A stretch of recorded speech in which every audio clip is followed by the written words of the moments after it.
keeps calling me and I go. Although she takes from me, I follow. She gave me a key to her door. Now she got me coming back for more. Oh, she keeps calling me, yeah. I tried, but I can't leave, yeah. You got me roped in, sipping your potion, yeah, yeah. Oh, I swore to myself that this time I might give you up, yeah. But all I know is yours. She keeps calling me and I go. Although she takes from me, I follow. She gave me a key to her door. Now she got me coming back for more. She keeps calling me and I go. Although she takes from me, I follow. She gave me a key to her door.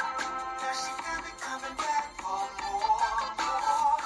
Oh, it seems I've gotten deep, yeah, and the odds are against me, yeah. Prepare and I don't know why I come back, yeah. Oh, don't know why I stick around for you. I don't know why, but I do. She keeps calling me and I go. Although she takes from me, I follow. She gave me a key to her door. Now she got me coming back for more. She keeps calling me and I go. Although she takes from me, I follow. She gave me a key to her door. Now she got me coming back for more.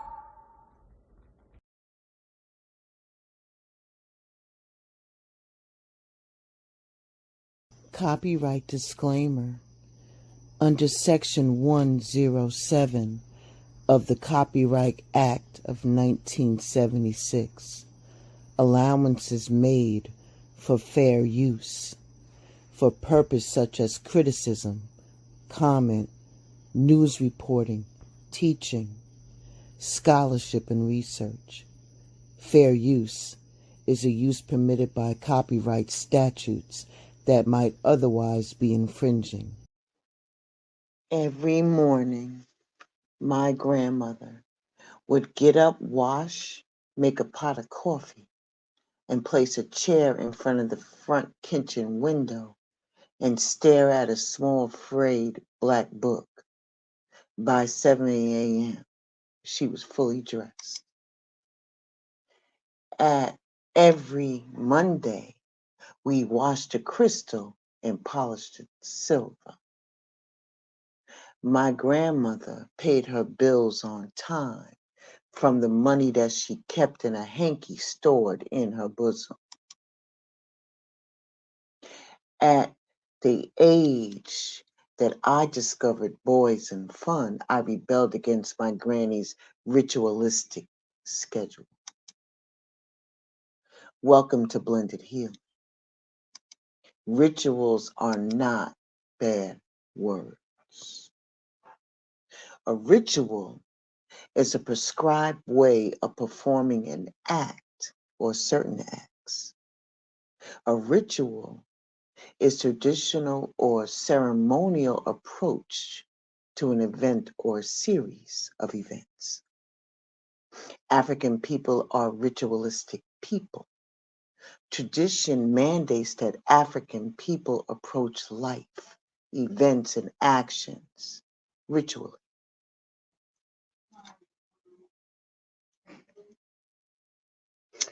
You see, our ancestral cultures prescribe secret rituals, religious rituals, social rituals, family rituals, and personal rituals.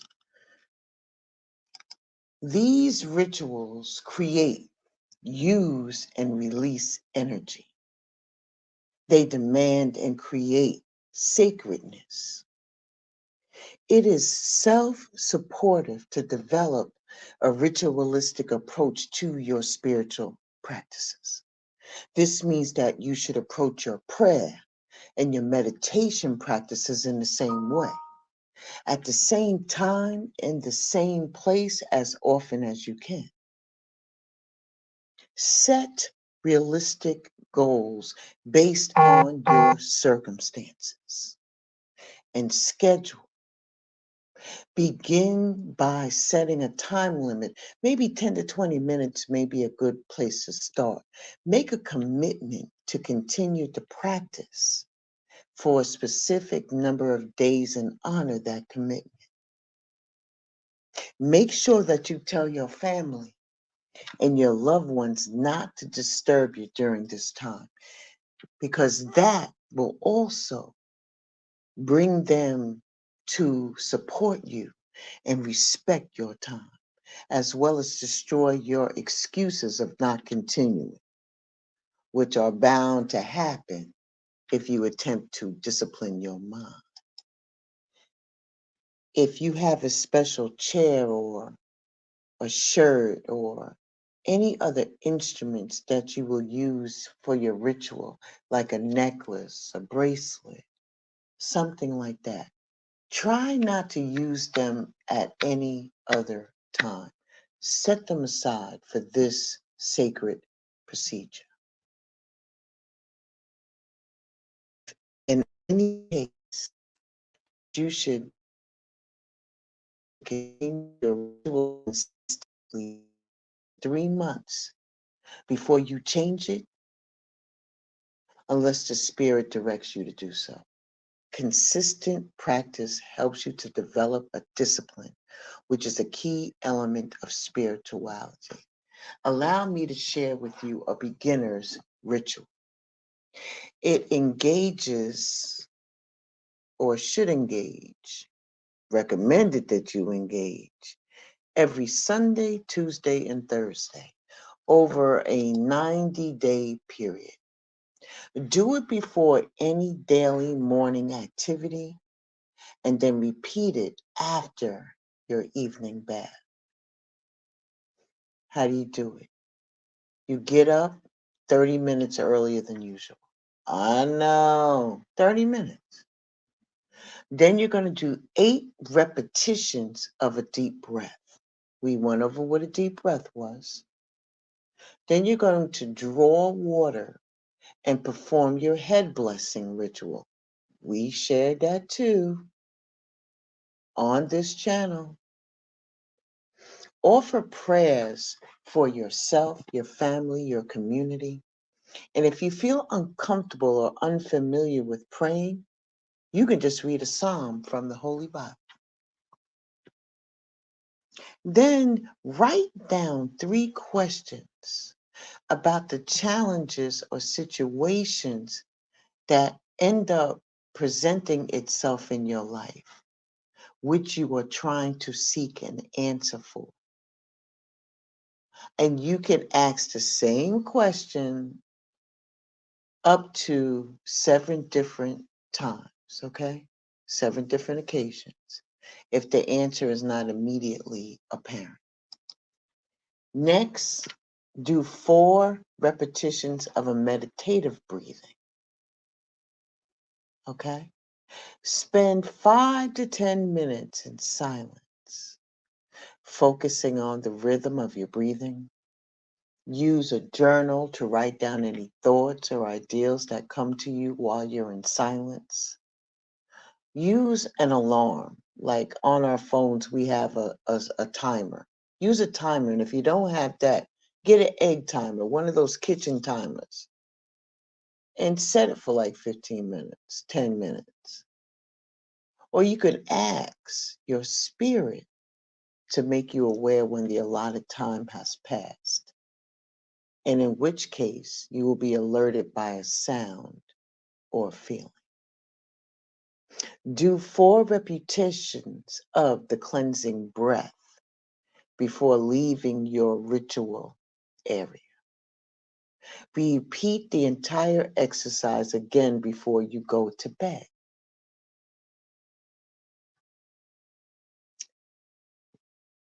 Any moment could be the moment that you have a breakthrough in spirit. That is by Reverend Lydia Ruiz. So, what do you know? You know that rituals are spiritual support systems that deepen and enhance your spiritual energy and practices. Rituals will align your internal and external being with a specific intention. The more you practice, the more meaningful the practice will be. Rituals engage the five physical senses in a way that provides a full body experience for a specific practice. Ashe? Okay.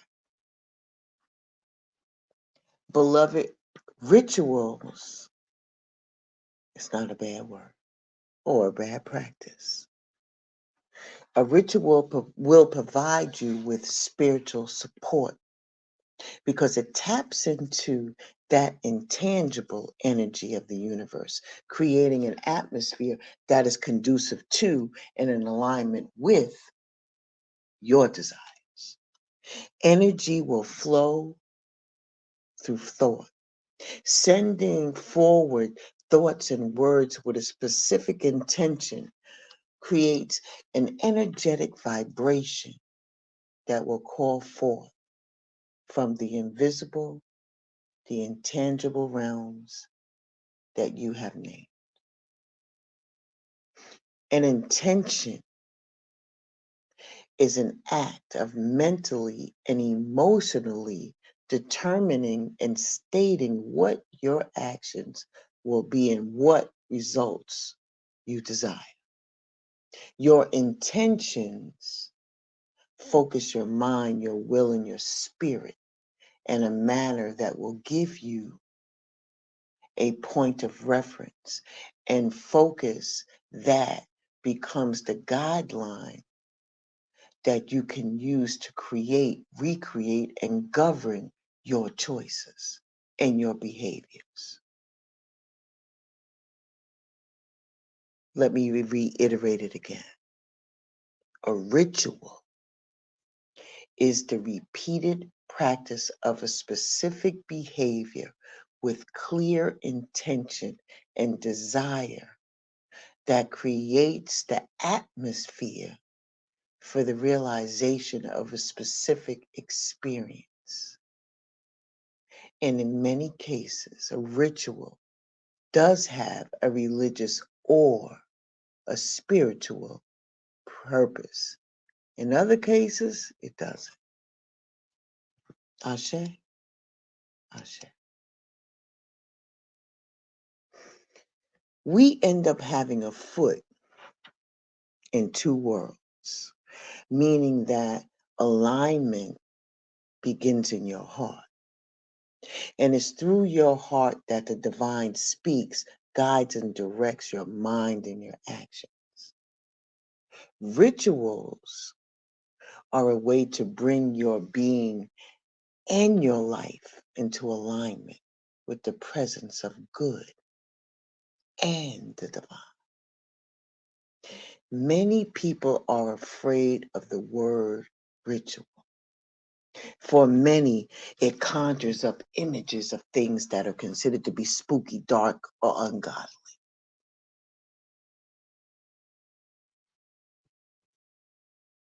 If it is a repeated practice that brings meaning to you, it can be and it should be considered a ritual. While we may not know it or call it as such, we do rituals to create order, safety, and familiarity. Order is the first law of the universe. A ritualistic practice or lifestyle does not need to be any cause for alarm or speculation. In fact, it could be a way to create a seamless connection between the spiritual and the mundane, the internal and the external experiences of life, the old and the new worlds, and the private and the public expressions of who we are and what we hold to be meaningful. Here's an example of a ritual. In the old ways of most indigenous cultures, women gathered to support and encourage one another. Whether they were washing clothes in a kettle, whether they were skinning and curing meat, or whether they were quilting and sewing for the needs of the families, women have always engaged in ritualistic practices. What transformed the mundane practice into a sacred ritual is your intention and your repetition. Let me give you another example. The movie Beloved. When one woman was in trouble, a group of women stood in the front yard and prayed and sang. That was not a call to arms email that was sent out in the morning. What you saw and sensed is that that group had long been engaged in that type of ritual group prayer. And this was not the first time that they had to come together to address a specific need. They were all wearing hats. They were all carrying Bibles. And they all knew exactly what to do because they had done it many times before. And there is nothing more powerful than a group of women gathered and moving toward a common purpose. That was a ritual. So don't get it twisted. All right, let's go. Let me tell you how you can do a room clearing ritual. But before you do a clearing or cleansing of your room, be sure that the space has been physically cleaned and dusted and orderly. That means you need to dust, sweep, empty the trash, and put other papers and books in order. Okay? This is your sacred space where you're going to be doing your prayers. You know, in the old days, they used to call it a prayer closet. This is an area or a room in your home that is sacred to you and nobody else. Nobody is to enter into this space without your permission. Okay? All right. For this particular ritual, you're going to need a pre-selected prayer, a scripture, or an affirmation. You're going to need a spray bottle with at least 8 ounces of water. You're going to put in 10 drops of lavender oil, 5 drops of geranium oil, and 5 drops of peppermint oil. You're going to need 4 small white candles. Tea lights are probably the best thing for you to get if you have them. If not, use your other candles. What you're going to do is you're going to place 1 candle in each of the 4 corners before you begin your ritual. So in your space, the 4 corners of your space. Okay? Then you're going to light them as part of your clearing ritual. Got it? So far, you already got the materials and you know what to do with that. Then you're going to choose a space or room in your home which you desire to create your sacred energy.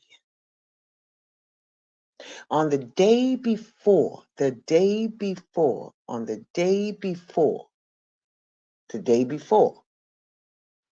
you perform the clearing, you have to set your intention. State exactly what it is that you desire to create or experience in the space you will be clearing. On the morning of the clearing, you're going to restate your intention and ask your higher self for guidance. You're going to approach the room or the space with your intention in mind. You got it so far? All right.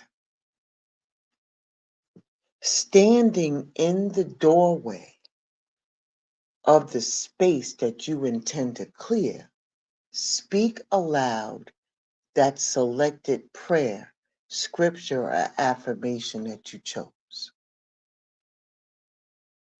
And then the purpose of what you're about to do.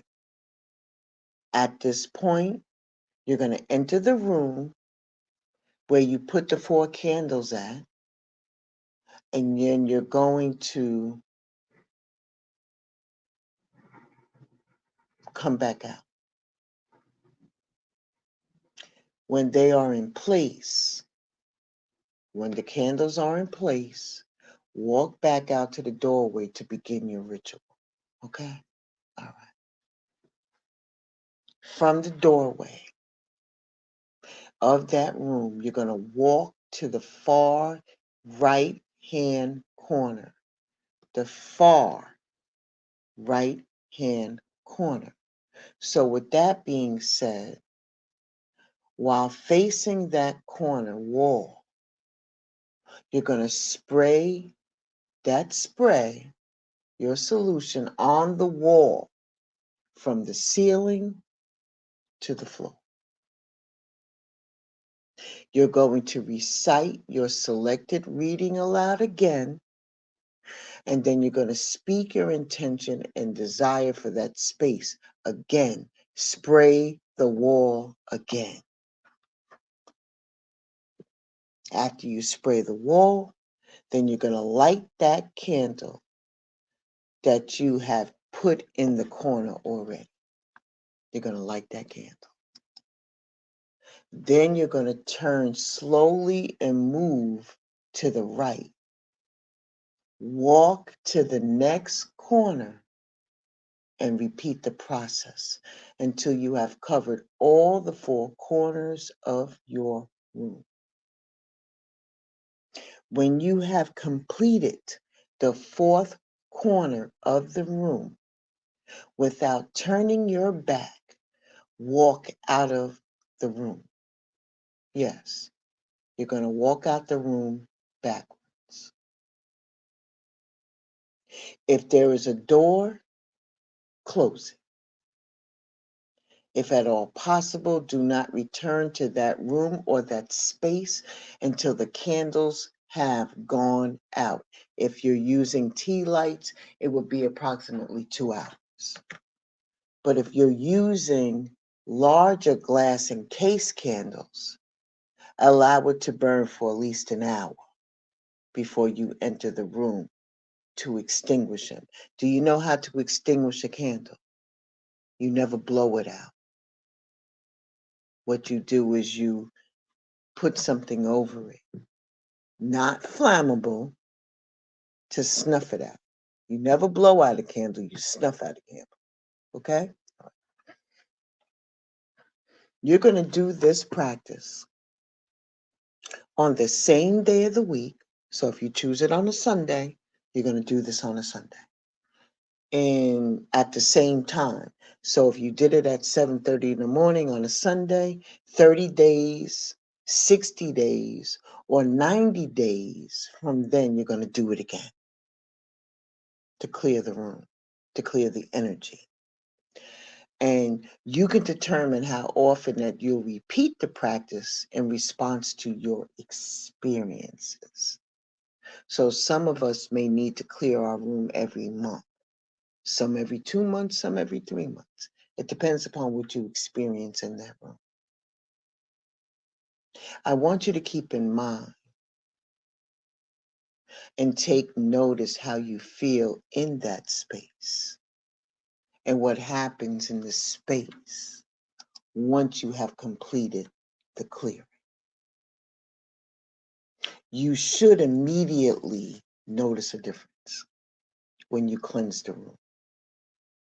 Remember that every ritual, whether for yourself or for someone else or a specific space, has only the meaning you intended for. Ashe, Ashe. That was quick, right? Ritual is not a bad word. It's just another word saying that you do something repetitively with intention. Okay? So cut it out. Stop it. It's not a bad word. All right. Now that I have made myself clear, I'm going to bounce out. Be well, stay safe, Ashe, and deep bow. And I shall see you all very, very soon.